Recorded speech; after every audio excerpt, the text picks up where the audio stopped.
पश्चिमी उत्तर प्रदेश का सबसे बड़ा गैंगस्टर, उसे ढेर कर दिया गया है।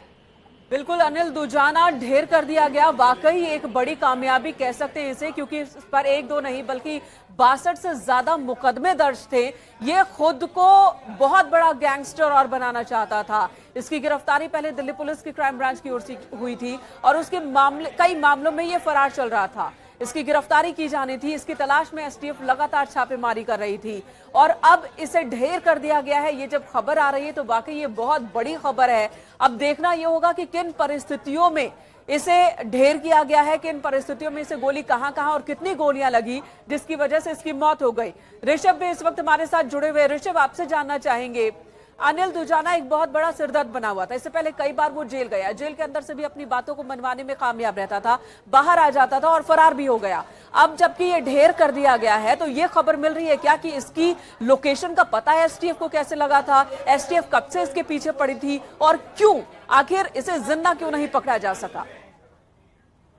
देखिए, एसटीएफ लगातार अनिल दुजाना के पीछे पड़ी हुई थी। अनिल दुजाना के बारे में बता दूं तो 90 के दशक में पूरे पश्चिमी उत्तर प्रदेश में अपराध की बात होती है। नोएडा हो, ग्रेटर नोएडा हो, गाजियाबाद हो, वहां पर दो गैंग सक्रिय हुआ करते थे। एक सुंदर भाटी का गैंग था, दूसरा अनिल दुजाना का गैंग था। दोनों अक्सर आमने सामने आ जाते थे, चाहे वो नोएडा, ग्रेटर नोएडा में पार्किंग के ठेकों की बात हो, सरिया स्क्रैप के कारोबार की बात हो, रंगदारी वसूलने की बात हो, जमीनों पर कब्जे रंगदारी वसूलने की बात हो। ये दोनों गैंग आमने सामने हुआ करते थे और कई बार दोनों गैंग में आमने सामने फायरिंग भी हुई है। बीते कई दिनों से एसटीएफ पीछे लगी हुई थी अनिल दुजाना के पीछे और आज सूचना उसके मेरठ में होने की मिली थी, जिसके बाद एसटीएफ ने घेराबंदी की है। आपके पास लौटूंगे। मेरठ से निखिल हमारे सेव के तमाम जानकारी के साथ हमारे साथ जुड़ गए हैं। कहां से इनपुट मिले थे निखिल, क्या जानकारी?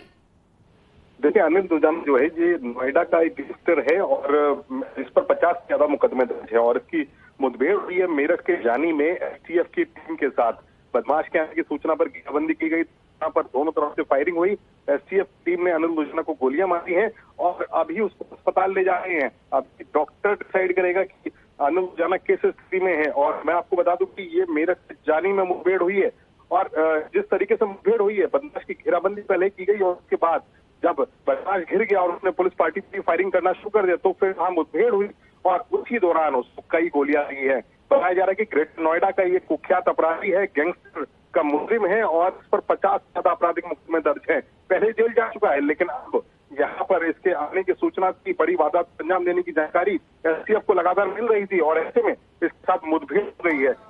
मौके ठीक है निखिल, आपके पास लौटते हैं। निखिल, आपके पास लौटते हैं। अनुपम मिश्रा भी हमारे साथ जुड़ चुके हैं। अनुपम, ग्रेटर नोएडा के बादलपुर का अनिल दुजाना अब ये मारा गया है और काफी कुख्यात था। ये उस गांव से आता है जिस बात का जिक्र ये बार बार करता था, जहां से एक गैंगस्टर ने इंदिरा गांधी, पूर्व प्रधानमंत्री, उनको भी धमकी दी थी। इस बात का जिक्र ये करता रहता था और अब ये खुद मारा गया है। मेरठ में इसका एनकाउंटर हुआ। बताइए ये कितनी बड़ी कामयाबी है पुलिस के लिए, खासकर पश्चिमी उत्तर प्रदेश के लिए? बिल्कुल शायद